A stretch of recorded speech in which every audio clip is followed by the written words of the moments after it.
Hello everyone, मैं हूं doctor चरण सिंह। एक सवाल हमेशा सबका रहता है कि सर चिंता बहुत होती है आजकल, और इस चिंता से इंस्टेंट रिलीफ कैसे मिले।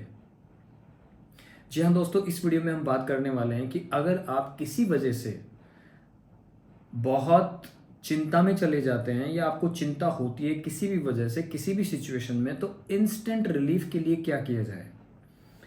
देखिए, दवाइयाँ बहुत है मार्केट में एंग्जाइटी को कम करने के लिए। चिंता मतलब एंग्जाइटी। लेकिन हम हर वक्त दवा तो नहीं ले सकते। तो ऐसा क्या तरीका अपनाएं कि जिससे हमारी चिंता तुरंत खत्म हो जाए।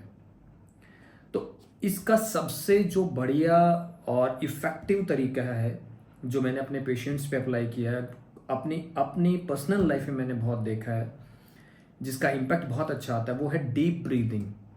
कि अगर आप गहरी सांस लेंगे तो आपको इंस्टेंट रिलीफ मिलेगा, और इस वीडियो में हम जानेंगे कि वो कैसे करना है, हमें रिलीफ क्यों मिलता है। डीप ब्रीदिंग मतलब डायफ्रैग्मेटिक ब्रीदिंग, यानी कि आप डायफ्राम को पूरा नीचे ले जाते हैं और पेट को बाहर लाते हैं और गहरा सांस लेते हैं। देखिए, ऐसा है कि हमारा जो माइंड है वो एक्चुअली बना है सर्वाइवल के लिए। हमारे माइंड का जो पहला फंक्शन है वो है सर्वाइवल। कैसे भी इस बॉडी को, इस शरीर को, माइंड को जिंदा रखना है, खुद को जिंदा रखना है।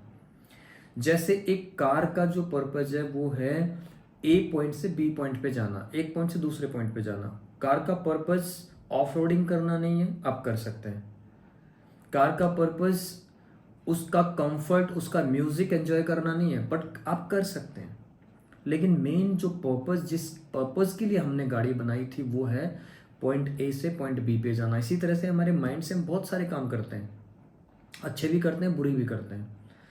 लोग क्राइम भी करते हैं, लोग अच्छे काम भी करते हैं। तो हमारे माइंड का जो पहला मकसद है ना, वो सर्वाइवल है। तो एंजाइटी एक्चुअली देखा जाए तो एक अच्छी मैकेनिज्म है, अगर एक लिमिट तक एंजाइटी हो। अगर हमें एंजाइटी नहीं होती तो हम आज शायद जिंदा नहीं होते। इस प्लेनेट अर्थ पे जो सबसे पावरफुल चीज थी पहले, वो क्या थी? डायनासोर्स। तो डायनासोर्स तो खत्म हो गए। क्यों खत्म हो गए? क्योंकि उनके पास एंजाइटी करने का प्रोसेस नहीं था। उनको फ्यूचर प्रिडिक्ट करना नहीं आता था। उनको ये देखना नहीं आता था कि अगर मेरे साथ कुछ एडवर्स कंडीशंस आई तो मैं अपने आप को कैसे बचाऊंगा। हमारी आज की एंजाइटी क्या रहती है कि मैं अपने लोन्स कैसे चुकाऊंगा, अपनी ईएमआईज कैसे भरूंगा, अपने बच्चों की फीस कैसे भरूंगा, जो मेरे पे कर्ज हो गया उसको कैसे चुकाऊंगा, या घर में कोई और इकोनॉमिक क्राइसिस आ गया है, कोई और हेल्थ इश्यू आ गए हैं, उनसे हम कैसे ओवरकम करेंगे। इसको इस तरह से समझ सकते हैं, जैसे सपोज कि आप रास्ते रास्ते जा रहे थे और एक किंग कोबरा आपको मिल गया और वो आपके पीछे दौड़ रहा है। उस वक्त क्या होता है, आपकी बॉडी में एक सिस्टम है जिसको हम कहते हैं सिंपैथेटिक सिस्टम। देखिए, दो सिस्टम होते हैं, sympathetic and parasympathetic system. Sympathetic system क्या करता है, उस सिचुएशन में आपको बचाने के का काम करता है। कैसे? जब भी आप किसी ऐसे सिचुएशन में पड़ते हैं जहां खतरा है, तो होता यह है कि हमारी बॉडी का जो सिंपैथेटिक सिस्टम है वो हाइपर एक्टिव हो जाता है, वो बहुत ज़्यादा एक्टिव हो जाता है। और वो करता क्या है, हमारी बॉडी में जितना भी ब्लड सर्कुलेशन है, ऑक्सीजन है, उसका फ्लो बाकी पूरी बॉडी से कम करके और हाथ और पैरों में डाल देता है। कारण, क्योंकि किसी भी बुरी परिस्थिति से बचने के लिए या तो आपको लड़ना पड़ेगा या फिर भागना पड़ेगा, और इन दोनों ही कामों में आपके हाथ और पांव काम आएंगे। तो इसको हम बोलते हैं फाइट एंड फ्लाइट रेस्पॉन्स। ठीक है। दूसरा एक सिस्टम है पैरासिम्पैथेटिक, उसको हम बोलते हैं रेस्ट एंड डाइजेस्ट सिस्टम। ये क्या करता है, हमें रिलैक्स रखता है, पैरासिम्पैथेटिक सिस्टम। अब जितनी देर कोबरा आपके पीछे दौड़ा, अगर उतनी ही देर आपका सिंपैथेटिक सिस्टम ओवर एक्टिव है तो बात ठीक है, कोई दिक्कत नहीं, वो एक अच्छी बात है, आप बच जाएंगे। लेकिन अगर आपके पीछे ये कोबरा 24 घंटे दौड़ता रहे तो सोचो आपकी क्या स्थिति होगी। हमारी आज की जो लाइफस्टाइल है उसमें कोबरा हमारे पीछे 24 घंटे पड़ा रहता है। कौन सा कोबरा? ईएमआईज का कोबरा, पैसे का कोबरा, कर्ज का कोबरा, रिलेशनशिप इश्यूज का कोबरा। क्या होगा, कैसे होगा, कैसे करेंगे। हम मोस्टली फ्यूचर में रहते हैं या फिर पास्ट में रहते हैं। हम चिंतित रहते हैं। आर्टिफिशियल इंटेलिजेंस आ गया है, अब हमारी जॉब्स का क्या होगा? अगर जॉब्स चली गई तो हम हमारे जो खर्चे हैं वो कैसे पूरे करेंगे? तो इस वक्त जो सिचुएशन है वो ऐसी है कि कोबरा हमारे पीछे दौड़ते जा रहा है और हम भी उस बचने के लिए उससे दौड़ते जा रहे हैं, और एक स्थिति ऐसी आएगी जब हम थक के गिर जाएंगे और खुद को बचा नहीं पाएंगे। तो जब आप डीप ब्रीदिंग करते हैं तो होता ये है कि आपका पैरासिम्पैथेटिक सिस्टम जो है ना वो एक्टिवेट होता है और एक्टिव हो जाता है, और वो कंपनसेट करता है उस पैरासिम्पैथेटिक सिस्टम, उस सिंपैथेटिक सिस्टम की एक्टिविटी को। तो उससे क्या होता है कि आप रिलैक्स्ड महसूस करते हैं। जब आप चिंतित होते हैं तो होता है कि ब्लड सप्लाई जो आपके ब्रेन में जितनी होनी चाहिए थी उतनी नहीं होती है। हमारी बॉडी का जो सबसे ज़्यादा ऑक्सीजन कंज्यूम करने वाला ऑर्गन है वो है हमारा ब्रेन। छोटा सा ऑर्गन है लेकिन ऑक्सीजन सबसे ज़्यादा कंज्यूम करता है, ब्लड सप्लाई सबसे ज़्यादा चाहिए। लेकिन जब आप चिंता में होते हैं तो होता ये है कि वो सारी ब्लड सप्लाई या मोस्टली ब्लड सप्लाई क्या होता है कि आपके हाथ और पाँव में शिफ्ट कर दी जाती है। तो आपने देखा होगा कि जब भी आप चिंतित होते हैं तो आप ठीक से सोच समझ नहीं पाते हैं, आप कोई अच्छा डिसीजन नहीं ले पाते हैं। इसलिए तो कहते हैं ना, कंगाली में आटा गीला।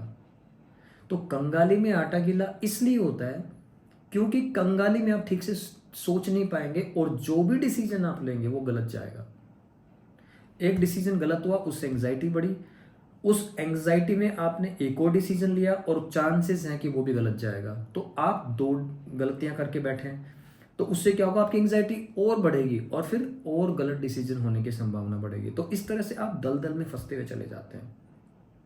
हम डिसीजन लेते हैं, हमारे ब्रेन का जो फ्रंट पार्ट है जिसको हम कहते हैं प्री फ्रंटल कॉर्टेक्स, उसमें ब्लड सप्लाई काफ़ी कम हो जाती है और हम डिसीजन ठीक से नहीं ले पाते हैं, सोच नहीं पाते हैं, प्लान नहीं कर पाते हैं।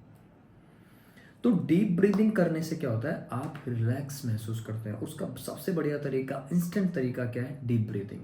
डीप ब्रीदिंग कुछ नहीं करना, उसके तरीके बहुत सारे हैं, लेकिन सिंपल जो टेक्निक है वो ये है कि आपको इनहेल करना है, सांस को अंदर खींचना है धीरे धीरे, जितनी देर में आप खींच सकते हैं, जैसे आप 4 सेकंड, 5 सेकंड, 6 सेकंड, जितना भी आपका समय है।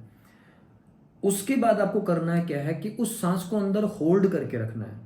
आपने सांस खींचा, उसके बाद आपको होल्ड करके रखना है सांस को, जितनी देर आप रख सकते हैं। सपोज कि आपने खींचने में, इनहेल करने में 4 सेकंड लगाए, तो आप एटलीस्ट 6 सेकंड आप उसको अंदर होल्ड करके रखें चेस्ट के अंदर। और अगर आपका पेट बाहर नहीं आ रहा है सांस अंदर खींचते हुए, इसका मतलब आप डीप ब्रीथ नहीं कर रहे हैं, आप शैलो ब्रीथ कर रहे हैं, कि आप बस ऊपर ऊपर सांस ले रहे हैं, गहरी सांस नहीं ले रहे हैं। गहरी सांस ली गई है या नहीं, इस बात का प्रमाण ये है कि आपका पेट बाहर आना चाहिए। तो आप गहरी सांस लेंगे, फिर आप उसको होल्ड रखेंगे, और उसके बाद, और आप इस होल्ड करने के टाइम को धीरे धीरे बढ़ा भी सकते हैं आपकी क्षमता अनुसार। उसके बाद आपको क्या करना है, इस सांस को धीरे धीरे बाहर निकालना है, एक्सेल करना है। और एक्सेल करने में जो टाइम लग रहा है वो आपके इनहेल करने और होल्ड करने से भी ज़्यादा होना चाहिए। एक्सेल आपको पूरा अंदर की जितनी भी हवा है लंग्स में वो सारी बाहर निकालनी है। अगर आप ऐसा 5 बार भी कर लेंगे किसी भी एंग्जाइटी वाली सिचुएशन में, तो आप तुरंत रिलैक्स्ड महसूस करेंगे। अगर आप पब्लिकली कहीं बैठे हैं, किसी मीटिंग में हैं, तो आप सिंपल प्रोसीजर कर सकते हैं कि बस आपने सांस खींचा, अंदर होल्ड रखा, और उसके बाद आपने धीरे धीरे उसको बाहर निकाल दिया। तो ये है डीप ब्रीथिंग, और ये दवा से भी जल्दी काम करता है।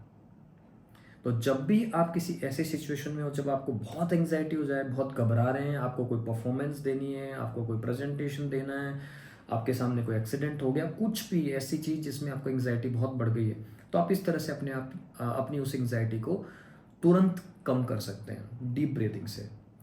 तो दोस्तों, ये एक छोटा सा एफर्ट था उन लोगों के लिए जो बहुत चिंतित रहते हैं। आप इस वीडियो को उन लोगों के साथ ज़रूर शेयर करें जो अक्सर चिंता में रहते हैं, अक्सर तेज़ी में रहते हैं, बेचैनी में रहते हैं। आप उनको ये वीडियो शेयर करिए। अगर ये वीडियो आपको पसंद आया तो इसको लाइक करिए और चैनल को सब्सक्राइब करिए। Thank you very much.